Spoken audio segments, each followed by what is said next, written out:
Hello, welcome to this short. In this short, we're talking about diabetes. What is diabetes? Diabetes is the chronic dysregulation between glucose and the needs of the body. There's type 1, there's type 2. Let's talk about type 1 first. Type 1 is going to be an autoimmune disorder, which means that the body is going to attack itself in some way, shape, or form. There are numerous autoimmune disorders. This one, diabetes, type 1. So what is it attacking specifically? It's going to attack your beta cells inside of your pancreas. The job of the beta cells is to detect glucose ranges in the blood that are abnormal, and it is going to, in response to that reading, it is going to secrete insulin. Insulin's job is going to lower our circulating blood glucose level by allowing it to enter the cells of the body. So for example, if I'm exercising and the muscles inside of my body, they're utilizing energy and they need energy. Well, our body's favorite way to obtain that is through glucose as the most ATP readily available. And so it just grabs it via the blood through insulin. But if it doesn't have insulin, because the body is attacking the beta cells, which releases insulin, that's going to be an issue. We're going to have two things that are going to happen. Our body is not going to meet the energy demands in that moment, and our circulating blood glucose is going to be very high. It's frustrating because, frustrating is not the right word, it's like a conundrum because there is circulating glucose and there's lots of it, but it's not readily available. Think of it like insulin, like a key that unlocks the glucose into the organ. Think about you going to work every morning and it's locked. I can't go to work and make money when I can't even get inside the building, okay? I have no problem getting there. I got a vehicle, I got my lunch packed, I got my uniform on, everything's good to go, I'm ready, but I can't even get inside. That's what insulin does. So let's walk it back here. Type 1 is an autoimmune disorder which attacks the beta cells inside of the pancreas. Those beta cells secrete insulin, and insulin allows glucose to enter the cells of the body so that they can readily metabolize that glucose into ATP to meet energy demands.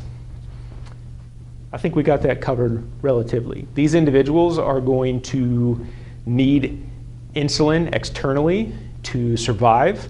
Their body sometimes can produce very small amounts of it, but more than likely they will have no insulin. Onset of this is childhood or young adulthood typically. There is a genetic component, but just because there is a genetic component does not mean that these individuals will end up getting type 1 diabetes. There's usually a perfect storm where you have a genetic predisposition combined with some sort of a viral infection, and your immune system's on high alert, and it starts just cascading and activating its defense processes, and collateral damage of that is going to be the beta cells inside of the pancreas, causing this individual to have type 1 diabetes. Now that we've talked about type 1, let's move on over to type number 2 diabetes. What's going on with type 2? Well, type 2 is an acquired form of diabetes, and it is acquired through a genetic component as well as a chronically high glucose reading inside of our blood, our BGL.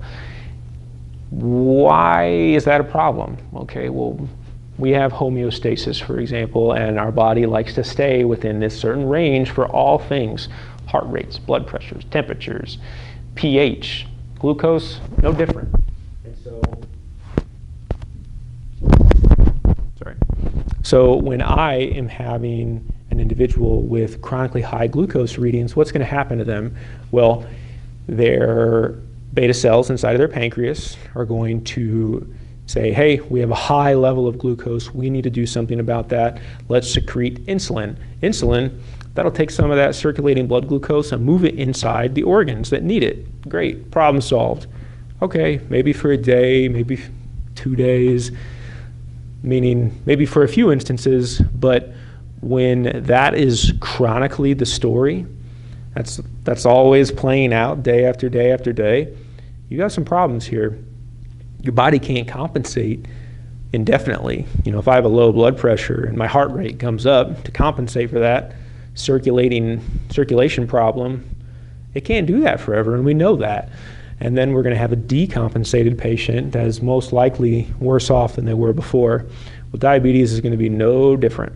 And so if I have a chronically high BGL level, beta cells are going to activate insulin, but when it does that every day, all the time, we have what's called insulin resistance, which means to achieve that threshold effect of lowering that blood glucose, it's going to need more and more insulin to get the same effect. But that's a problem, because as the disease progresses, what's going to happen is our beta cells' ability to produce insulin is going to become less and less effective. They're getting weak, they're getting tired. They're saying, hey, you've been asking me to do this all the time. I can't do it all the time. I'm not supposed to be doing this all the time. I need some breaks. I need some reprieve. And so they're going to get sick, and they're going to kind of wither away, unfortunately, and be less effective at secreting insulin, and your body is going to be less effective at accepting insulin. These individuals are more likely going to be in adulthood, although they don't have to be. Instances of pediatric type 2 diabetes are becoming more prevalent and more common. And so I need you to keep an open mind with patients of all ages that diabetes could be something that they're dealing with. And whether it is their acute problem or it is something that might be complicating their current health status, I just want you to keep in mind that this could be problematic for them for a variety of reasons. Hopefully these videos help kind of shed some light on what's going on with these patients at a cellular level and provide some clarity.